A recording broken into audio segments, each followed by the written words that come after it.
샬롬. 안녕하세요. 저는 동덕여대 CCC 김희은 순장입니다. 어느덧 개강한 지 한 달이 지났는데 모두 승리하고 계신가요? 저는 학기가 시작되고 신학기 사역으로 바쁘게 지내다 보니 한 달이 정신없이 바쁘게 지나갔던 것 같습니다. 여러분들은 어떤 한 달을 보내셨나요? 새롭게 시작된 4월도 공동체와 캠퍼스 복음화를 위해 더욱 힘차게 살아가길 소망합니다. 오늘 말씀에선 예수님께서 베드로와 요한, 야고보와 함께 기도하시러 산에 올라가셨습니다.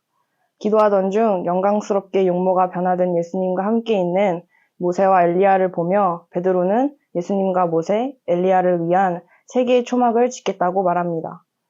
그러나 초막절이라는 절기를 고려했을 때 베드로의 말이 잘못되었다는 여러 가지 근거가 있지만 그 중에서도 가장 확실하게 오늘 본문 말씀 34절에서 36절을 통해 하나님께서 직접 음성으로 예수님은 내가 직접 선택한 내 아들이라고 말씀하시면서 그의 말을 들으라고 하십니다.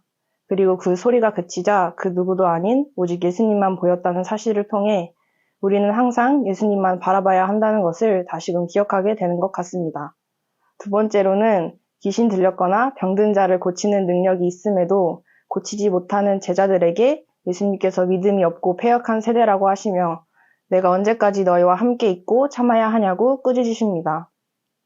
그리고 예수님께서 귀신 들린 자를 고쳐주시고 이를 본 모든 사람이 예수님의 위엄에 놀라워합니다.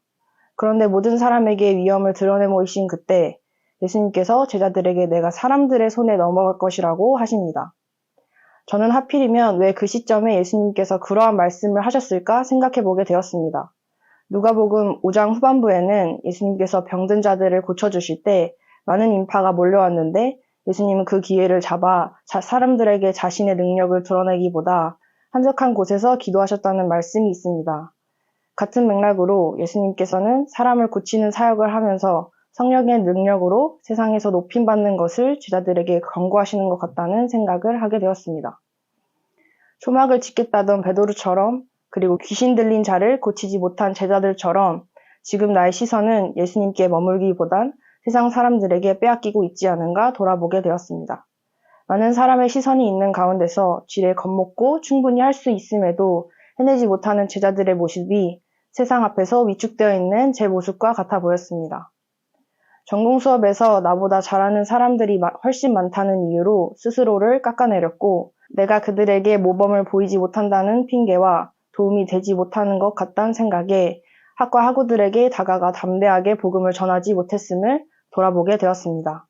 심지어 말씀을 읽을 때도 나와는 다른 비범한 믿음을 가진 성경의 인물을 볼 때 그들이 어떤 훈련을 통해 그렇게 되었는지 하나님이 그들을 어떻게 사용하셨는지가 아닌 그저 저의 모습과 비교했음을 깨닫게 되었습니다. 말씀을 읽을 때조차도 하나님을 온전히 바라보지 못한 것입니다. 그러나 오늘 말씀 묵상을 통해 그동안 부어주신 은혜와 배우게 하신 말씀에도 불구하고 여전히 실수하고 방황하는 나를 예수님께서는 여전히 포기하지 않으신다는 사실을 다시금 깨닫고 또 한번 일어나 보려고 합니다. 그래서 세우게 된 저의 액션 포인트는 그동안 다가가지 못했던 학과 친구들에게 용기 내 다가가서 함께하는 것과 이번 학기 최소 1명에게 전도하고 기도 제목을 받고 기도해 주는 것입니다. 저는 성향이 다른 사람들에게 다가가는 것을 어려워하기 때문에 학과 복음화는 늘 무거운 부담이었습니다.